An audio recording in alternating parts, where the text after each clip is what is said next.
Welcome to the Eating at a Meeting podcast. I'm your host, Tracy Stuckrath, dietary needs expert, certified meetings manager, certified food protection manager. I have searched the globe to find people and businesses who are creating safe, sustainable, and inclusive food and beverage experiences for their employees, guests, and communities. In each episode, you will find authentic conversations about how food and beverage impacts inclusion, sustainability, culture, community, health, and wellness. I know that sounds like a lot, but we're going to cover it all. Are you ready to feed engagement, nourish inclusion, and bolster your bottom line? If so, let's go. Hey, everybody. Welcome to another episode of Eating at a Meeting. I am your host, Tracy Stuckrath, and we are here live every single Wednesday talking about food and beverage. And I am excited to bring to you, I do this every week, this woman next to me. Her name is Kristen Manion Taylor, who is currently the Senior Vice President of In-Flight Services at Delta Airlines, my airline of choice. She leads a team of 25,000 plus flight attendants, wow, as well as Delta's onboard global food and beverage experience and operation. She and her team work every day to define and deliver the Delta brand. And I am going to talk to her today about catering at 30,000 feet in the air. So hello, Kristen. Hello. Thank you so much for having me. Excited to have the discussion today. Yeah, and thank you, Gwen, for introducing us, your book club friend and my friend from the events world. So we collide.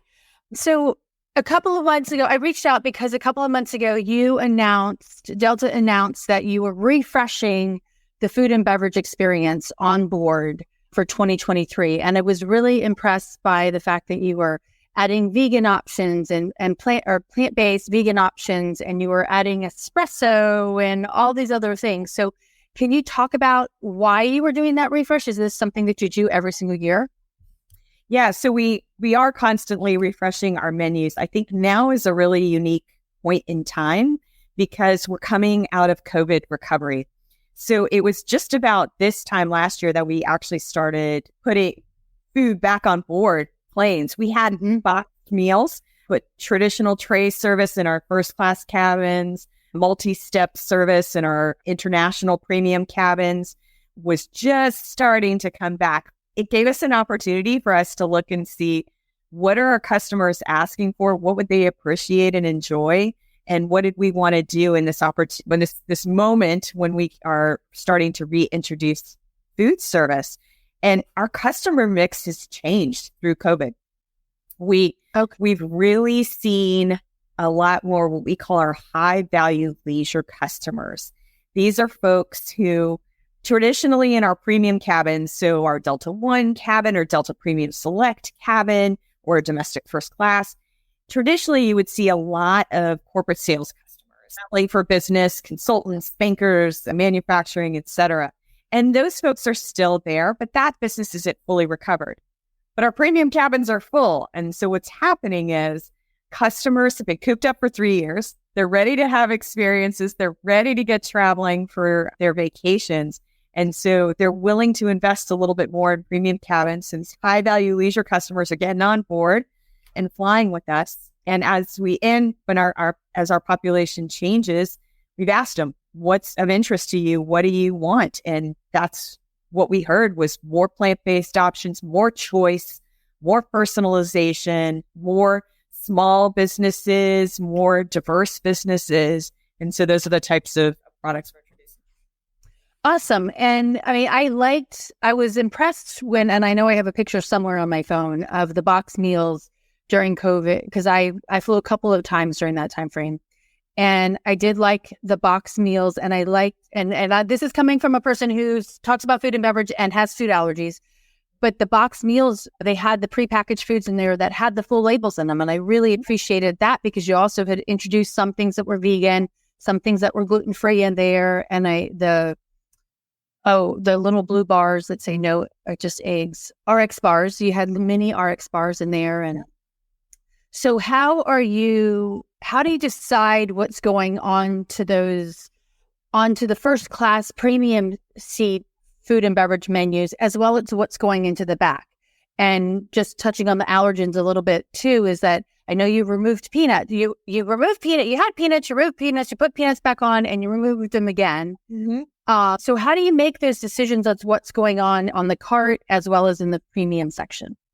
Yeah. So to the first part of your question, again, we really try to focus on customer demand and what are folks wanting.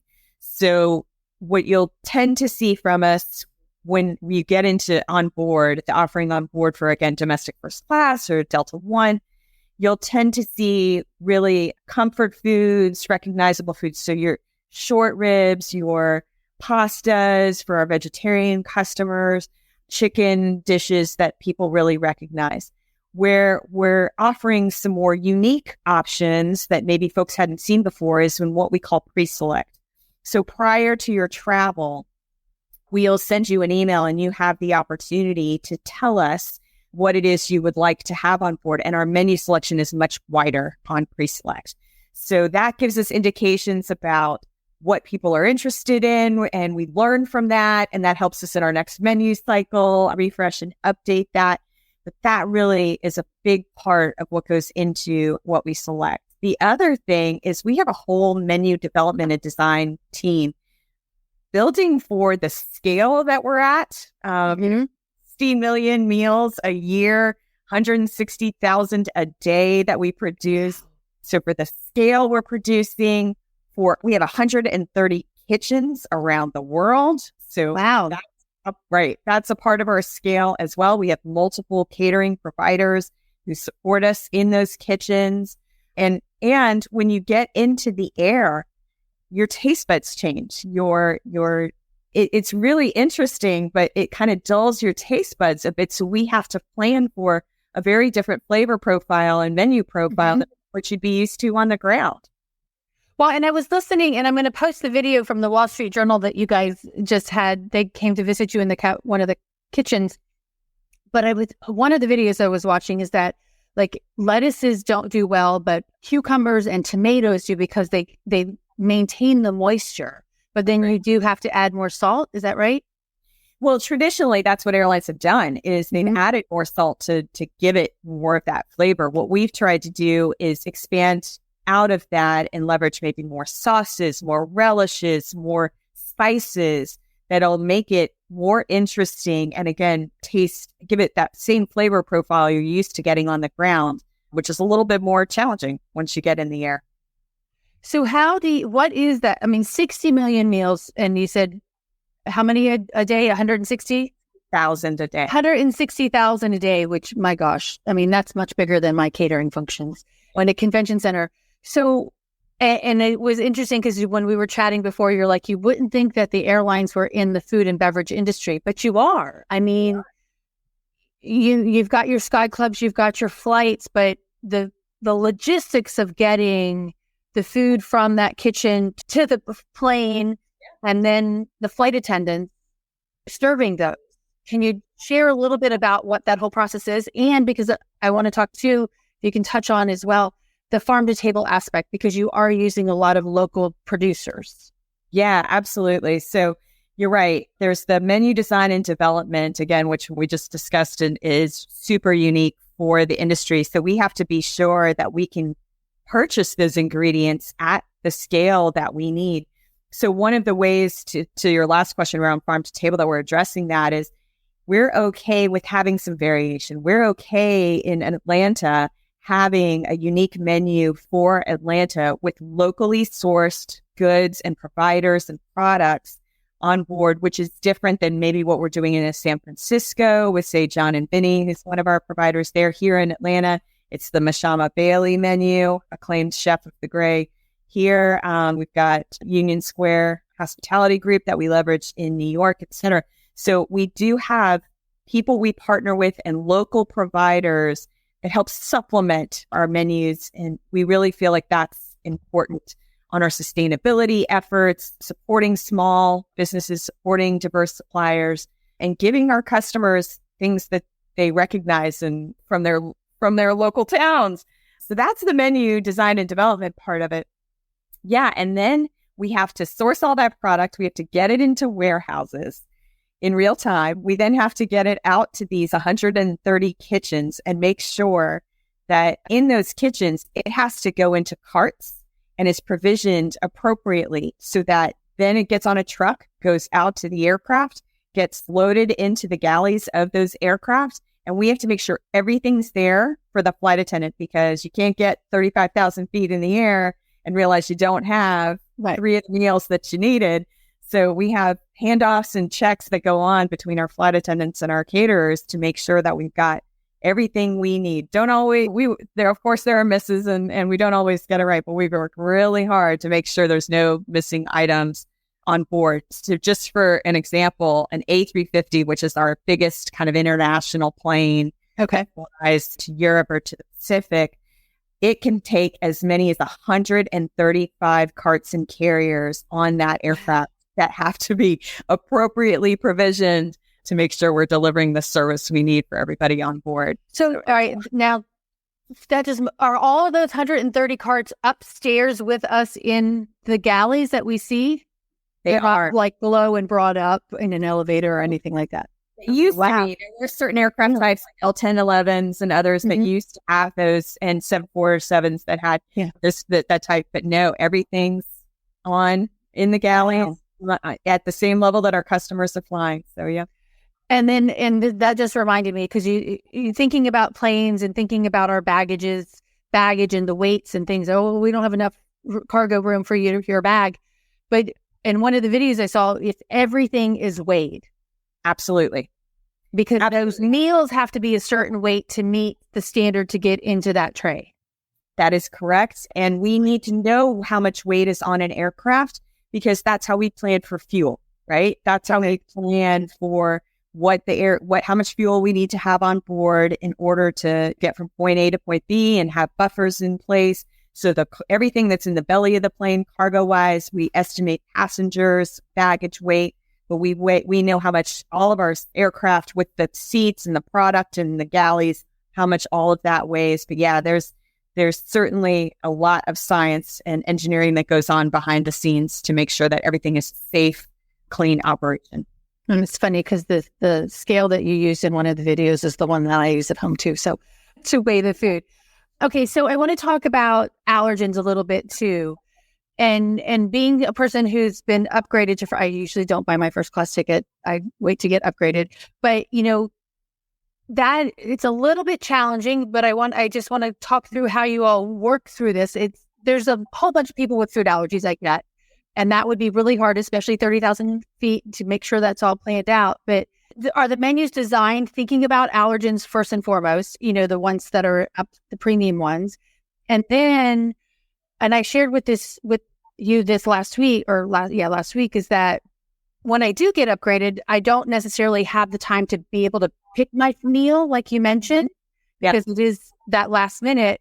And flight attendants, when they say, or if I have done it, they're like, "Oh, Tracy, it just says gluten-free. I don't know what I'm serving." Mm-hmm. Do you work through that, and how are you going to work through that in the future?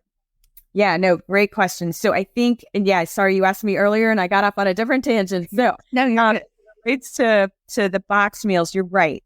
We learned a lot through that process in terms of having those packaged foods that did have a lot of that labeling on it. We got a lot of great feedback from our customers that this was something that they really appreciated. So that is now on our roadmap as we've gone back to a tray service and had that diversity of menu of how can we better inform our flight attendants and our customers about what it is we're serving on board. So we're on that journey now for how we can start to incorporate that, make that more visible and available to you all and to our flight attendants so they can better inform you on that front. Where we've done a ton of work is on the nuts side of the house. So peanuts, most specifically, we were chatting earlier about, we had them on board, we took them off board, we put them back on. At this point, we do not have any peanuts that we're serving or anything with peanut oil to ensure the safest environment that we can for the most folks. We can't guarantee a peanut-free environment because people could bring their own food on board. Yep. So what we ask is that our customers, if they have a severe allergy, let us know. Let us know. You can go into My Trips on the Delta.com app or website and let us know in My Trips that you've got that allergy. And then please let the gate agent know when you come to the boarding area for your flight, because then they can advise the flight attendants of what's going on. Also, when you board the aircraft, let that flight attendant who's greeting you at the boarding door know that you have that allergy, because there are things we can do. The gate agent can let you board a little bit early if you want to clean the area around you in case someone prior to you had peanuts on board and the thing is there. We do a deep clean, and trust me, we got really good at cleaning through COVID. So we do that, but we want to give our customers that option to also clean that space for them if they would like to pre-board or get on a little bit earlier and make sure that space is clear. The flight attendants can take the step of making an announcement that we have somebody on board, and please ask the other passengers if they have brought something with them to be considerate of those on board. And we can create a safe space or area around that customer so that if there is something that we're offering as a snack, now we're getting into like you have a tree nut allergy. Right. So we do offer some tree nuts still as part of our snacks that we can ensure that we don't offer that in that snack basket, et cetera, around that area. So a lot of work. Those are the two biggest and first areas that we've addressed at this point. We also do special meals if customers want to request those gluten-free meals. Again, vegetarian. Oh, I can request that now. Yeah, sure. Oh, wow. Okay. Because I thought it was just the peanut allergy. Yeah. No, that's great. For your special meals. Yeah. So if you are, so ahead of time, if you want to let us know that you prefer a gluten-free meal, we can awesome. Let's make that. But yeah, but we're on that journey and making sure that we offer our flight attendants and our customers more information, because we learned that that's something they really are interested in having. Right. Well, and it's not like they can go and call the chef, the flight attendant, or go into the kitchen, right? So and I think we've all learned just in general society, the more information you give, I mean, those flight attendants are like event planners. Because they manage a lot. They're managing feeding people. They're managing safety. They're managing a variety of different things. And so they have a lot on their plate. And I think, and that goes with, to me, and hotel servers and banquet captains and things like that. They need to know as much as they possibly can too, because they're the ones talking to your customers. Yeah. Right? Yeah. Absolutely. Yeah. So arm them. Don't be afraid to let them know. They're problem solvers by nature. Right. They'll be happy to support you as much as they can. Let's talk beverages as well, because it was creative cocktails and I'm looking at premium wines and espresso, like reading what I wrote up there. So talk about what you're doing cocktail or beverage wise, and know your biggest provider is Coca-Cola, 2 Atlanta brands, which are strong partners. Love that. But what are you doing for the beverage side of the flight? Yeah, this is a place, again, as we've kind of focused on diverse suppliers, smaller suppliers. This is where we've really found opportunity is on that front. So as, again, we kind of recovered and came out of our COVID period, there's quite a few beverage suppliers that we're really excited to be working with. One that many folks probably know about is Tip Top. So that's the espresso martini that we've just announced, and they have an old fashioned, they have a margarita, and we rotate some of those drinks out on board. I will tell you, for those of you who enjoy a potent alcoholic beverage, the Tip Top is for you. It's a great product, and we get really positive feedback on that. But again, espresso martinis was our most recent launch on that one. The other one is, like, for example, Du Nord Social Spirits Vodka, small provider who's helping us with our vodka side of the house. We've got S.V.P, which is a sparkling wine product produced at women-owned wineries. So we really are leaning in on looking for those unique beverage choices that maybe people aren't as familiar with, and maybe they can try something new or try something different. Okay. Well, all right. I do have one recommendation. She's out of Chapel Hill.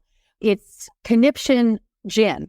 And she's the first woman to be installed in the U.S. Gin Guild. And so, yes, get her gin on there. I can introduce you to her. Super. So what about because besides being gluten-free person, I also don't drink alcohol and I don't drink soda. So I typically drink club soda with the lime when I have the opportunity. But are you also looking at the non-alcoholic market out there? I mean, 30% of people do not drink alcohol. And I don't drink coffee, so that espresso drink, would not be my fan. But so how are you looking at those different products that you can bring in as well? Because there's lots of wine and non-alcoholic wine and spirits. Yeah, we've really at this point leaned in on things like teas. So like Thrive Farmers Hot Tea is another small provider. We're working with a really great business, Explorer Cold Brew. So sorry, not for you. It's okay. It's not all about me, Kristen. Yeah, for the caffeine drinkers in the world. Yeah. The teas and the coffees, we've really tried to find some options that are unique and premium. And again, really giving that opportunity to some of those more diverse suppliers that we wanted to be working with.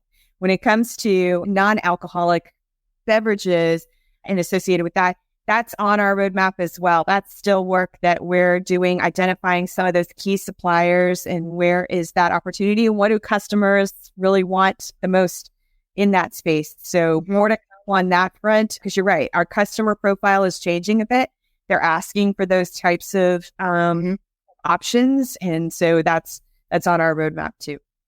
Yeah, and I know because I took a tour of Conniption recently, and it's Durham Distillery is the full name of the company too, is that she's got canned ones as well. Perfect. Well, that's actually alcohol, but looking at the non-alcoholic versions, there's canned non-alcoholic, a lot of those out there too. And I've got a couple people I can introduce you to. Perfect. Yeah. Perfect. Yeah. Because it is one of my, Derek Brown was a guest in January and he wrote something. It's like the autonomy, because you mentioned personalization and being able to as a person, make a choice on have options all the time. Yep. So I want to go back to the Wall Street Journal article that Jen Gilhoy, who is with I mentioned you before we went live, and oh my gosh, Jen, now I just forgot what it is. But anyway, she's like, I love this question around the beverage offering. Sorry. Zero Proof Collective is the name of the company out of Minneapolis. And then her business partner, our mission is to get them everywhere, including 30,000 feet in the air.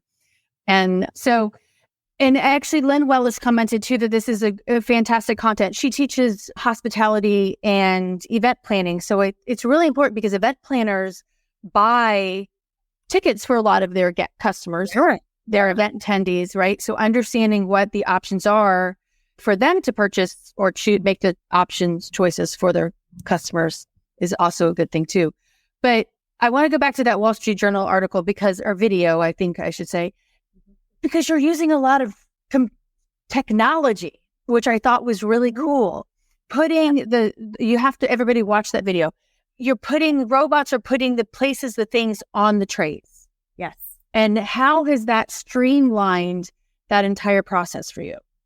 Yeah, it's been tremendous. So as we've had the opportunity to invest in our kitchens, especially some of our biggest hub kitchens like here in Atlanta, we've identified places in the process where it makes sense for us to use technology or robots to help with that, versus the places where we really need a human to do those quality checks and making and loading onto the trucks and loading into the galleys and having that conversation with our flight attendants about, do you have everything you need? So how can we best use the human resources we've got? How can we best use technology to do some of the more rote tasks that'll help us produce at the scale we need to, and produce it safely, because that is a big food safety is a huge area of focus for us. Safety is number one in everything that we do in the airline industry, and that includes what we do on the food safety side. Yeah, I think that it makes a lot of sense to incorporate robots into putting the things on the trays, because it's a little mundane, and then it gives your culinary team a lot more hands-on in designing the culinary aspect of that. So, and also in that video, I thought it was interesting is about the safety of that, is that the people who are in those kitchens making the food, they wash their hands, they do their things, they suit up, and then they go through this machine that like blows air at them. Mm-hmm. Yes, to make sure there's no contaminants, no hair, no anything as they're coming into that space. We are, like I said, passionate about food safety. We have third parties that audit us on a regular basis. We encourage our flight attendants to submit reports, anything related to food safety. We're just kind of fanatical about it. We can't afford to compromise on anything relative to safety. We want people to have the best customer experience they can, and it starts with making sure we're running a safe operation. Okay, so let's jump to the sustainability side of this too. I think it was a flight attendant a couple of years ago said, yeah, the flight attendants are the ones that started actually using the bags to collect the plastic bottles, and they were doing that recycling effort on their own. They chose to do that. So besides the recycling of the plastic bottles, what sustainability practices do you have in place from the beginning? Sourcing locally is one, yep. But all the way through the exiting of the plane and recycling after the flight. Yeah, so you're right. Yeah, the local sourcing is a huge contributor to that. That's one. Two, I was talking about pre-select and allowing customers to choose what they want to be served on board. We've added an option in that pre-select to say, do you want to skip this meal? Okay. And so that really, back to the point of personalization, customers might say, hey, I'm just coming from a lunch, or especially on an international flight, I'm going to eat before I get on, because when I get on, I just want to sleep until I get to London or get to Paris or whatever the case may be. And so what that gives us is the information to not board as many meals on that particular flight. And again, that's what pre-select does for us too, is rather than guessing, we think this many people will eat the steak and this many will eat the chicken and this many will eat the pasta, we have more precision about what we need to load on board. And our intent is to get even more precise as we go. So we've made tremendous progress in terms of sustainability around things like single-use plastics. So at this point, we've reduced our consumption by about 4.9 million pounds per year. And that's with us focusing on things like the serviceware. So if you've been on board recently, you may have seen us using bamboo serviceware versus plastics there. Bagasse is a crockery solution. So what we serve our meals in, that's a highly compostable solution for us. And other materials that we know are easily recyclable is what we're leveraging. The next big frontiers for us are the plastic cups and the water bottles. So that is where we are squarely focused going forward. So as it relates to the plastic cups, we're actually testing some initiatives right now, testing some products right now to see. It's a trick, because it has to be a cup that can support hot beverages, cold beverages, alcoholic beverages, and everything in between. We don't want anything to disintegrate on you, and we want you to have the best experience. So we're doing a lot of active testing, but really trying to find that solution for those plastic cups.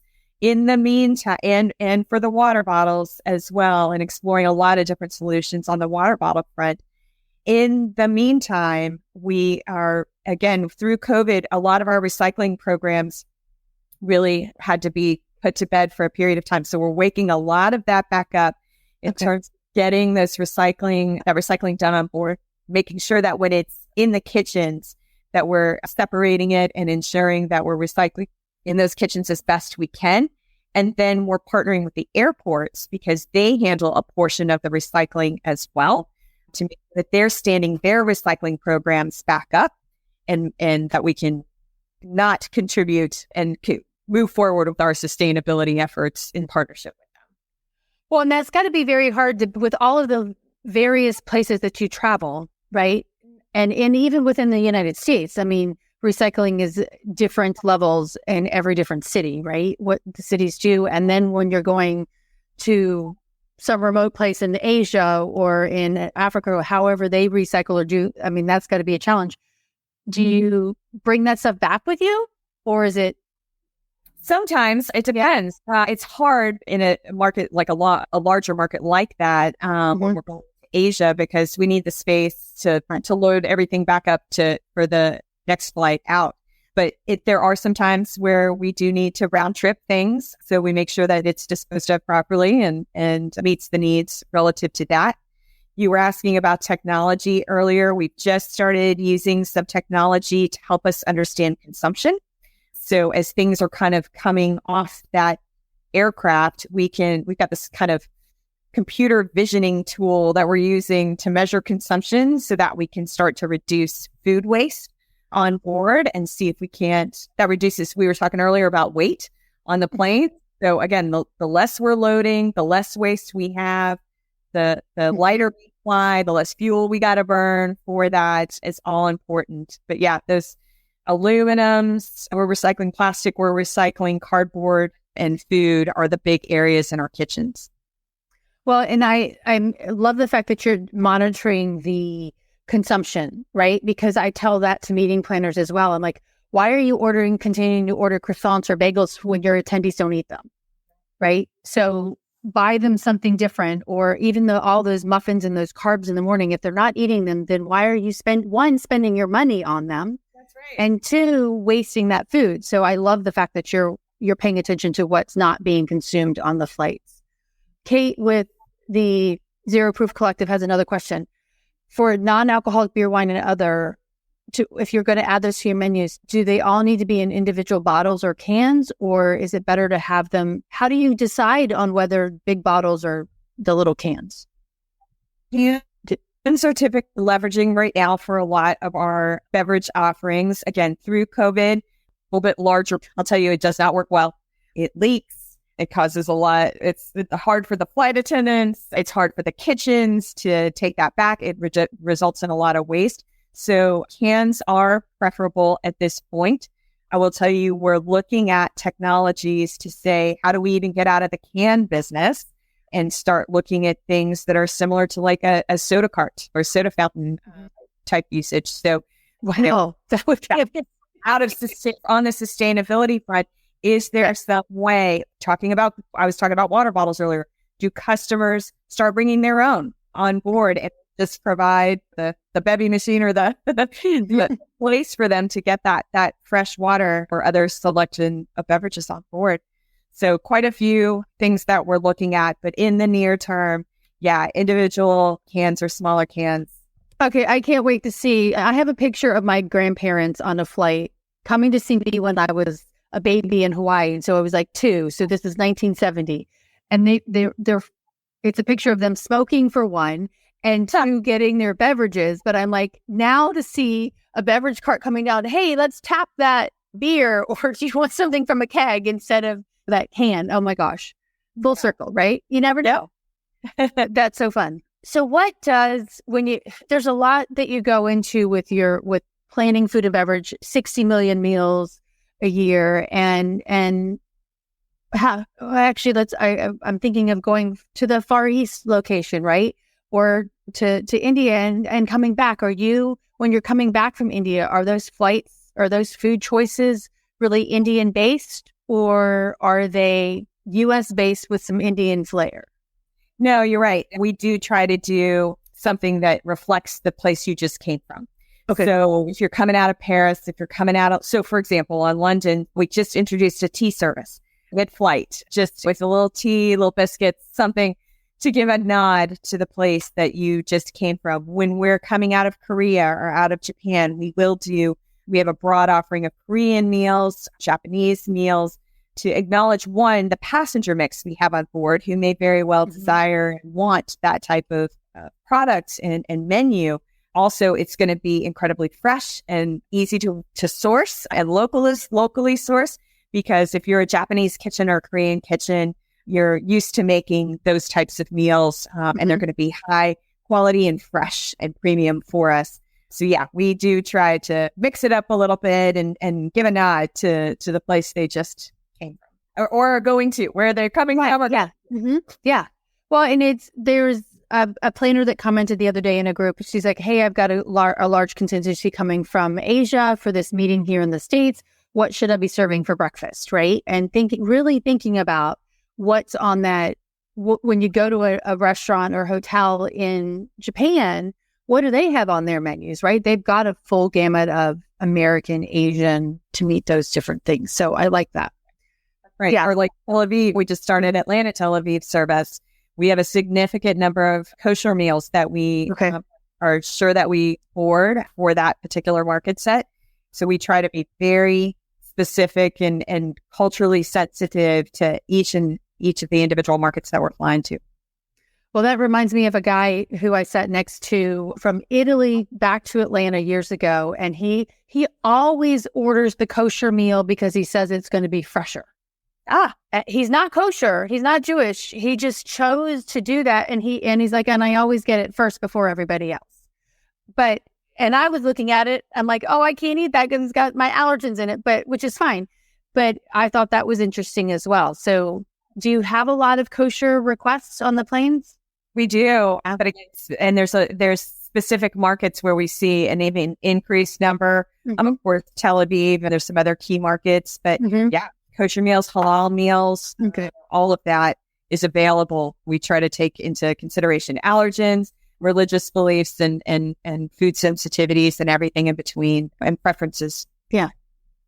Oh, okay. So question that I ask everybody, what does a safe, sustainable, and inclusive food and beverage experience at 30,000 feet mean to you? All right. So I'll take each one of those. So safe means that we are running from farm to 30,000 feet, that there is safety infused in every step of the process. So we are ensuring the highest quality, safest meal for our flight attendants to deliver, an environment for them to deliver it in, and for our customers to be consuming. Again, we're passionate about that. And I look at a food safety report every week on how we're doing relative to that. Sustainable, we have to do our part. We're on that journey. We've made some great reductions in the waste that we're producing on board. And we've got more to go with those single-use plastics, and those water bottles are next up on our list and reducing food waste where we can. And like you said earlier, local suppliers. So everything in that whole food chain, how do we ensure that sustainability is also at the forefront of our decision-making so that we can deliver against that? Inclusivity, incredibly important. And so that's where you see us, again, delivering these special meals or having these offerings available. But really, a big part of our focus is on personalization. So how do we give you the choice that you either want to have a meal or don't? And if you do want to have a meal with us, give you a broad choice prior to you getting on the aircraft to say, what is it that you would like today? And we're going to it's available for premium customers now.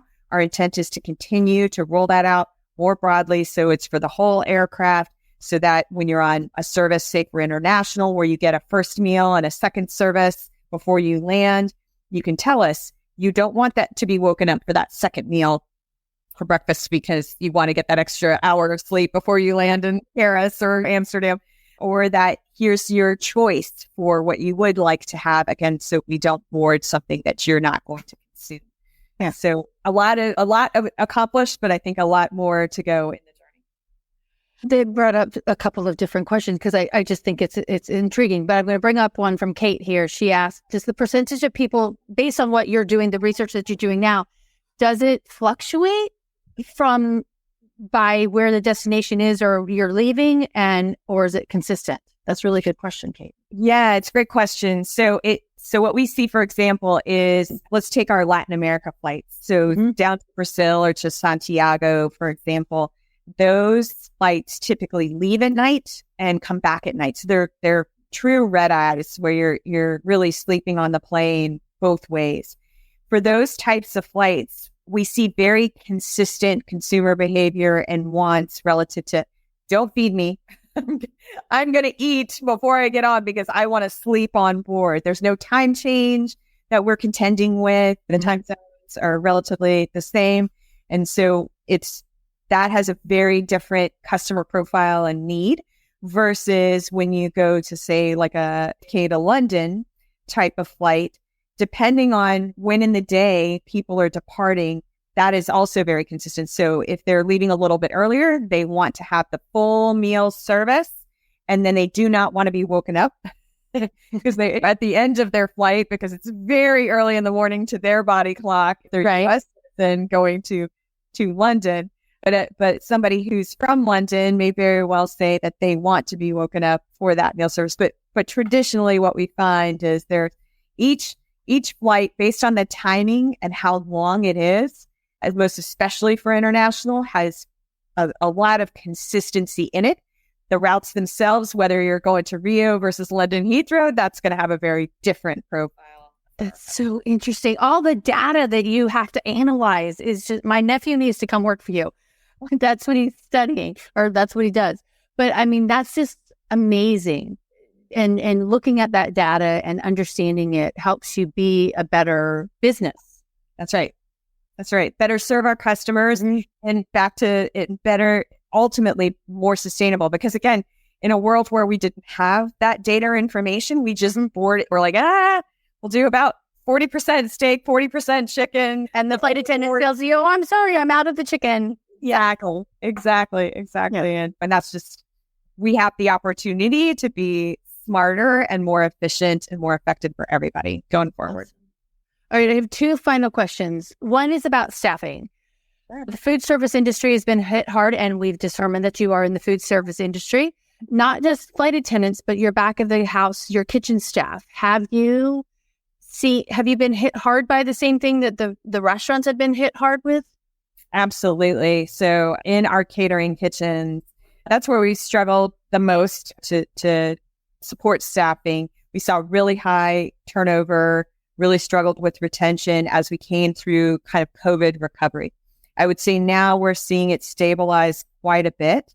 And that's for a few different reasons. I think our growth has stabilized a bit. We're still growing, but not nearly at the recovery pace that we had to in 21 as customers were really coming back.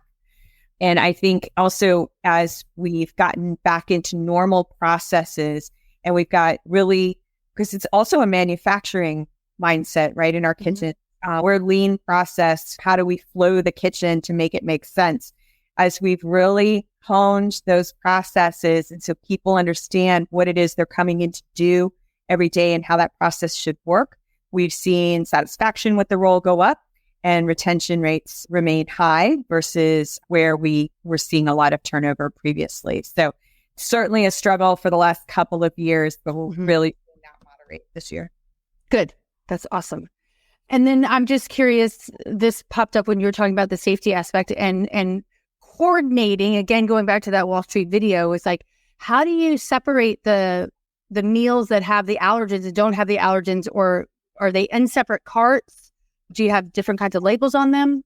We have different kinds of labels on them. So they're typically in the same carts unless there's some really... And they're all aluminum foiled and all that. Yeah. Exactly. So it's very clear and very much called out for the flight attendants where those special meals are residing, where they are on their manifest and their paperwork, so that they know. So, and that there's no cross contamination that's happening in any step in the process through the kitchen, onto the truck, and getting into that galley for that flight attendant. And this just reminded me of a story. I was going to the Food Allergy Research Education Conference in Orlando last fall, and the flight attendant made an announcement saying, hey, we've got somebody on the plane with a peanut allergy, and if you would please refrain from eating peanuts. And I'm like, and I actually did a live video saying, oh my God, I'm so excited they just did that. And he came and talked to me, and then he was talking to her, and he knew where his seat was and all of that. But he told her about me, and we were going, and he goes, he told her, you're going to the same conference. Because I told him why I was going to Orlando. So she and I met at the conference because he said her name, he gave her my name, which is great because I don't want to divulge him to divulge anything. But he gave her my name. And so she overheard me talking to somebody. She's like, are you Tracy that was on the Delta plane? That's awesome. And I'm like, yes. And so I loved that. And it was a really great experience on how it was handled. And so I really appreciate that.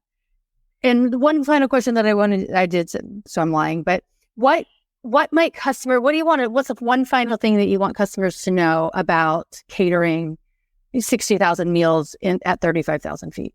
Yeah. So it's not easy, but we work, and somebody said the other day, I thought they said it really, really well. We're a restaurant in the air that people, they didn't choose to come to Delta necessarily because of our food and beverage offering, but they came to us for the premium experience, the customer experience, and the destination that we're working to get them to.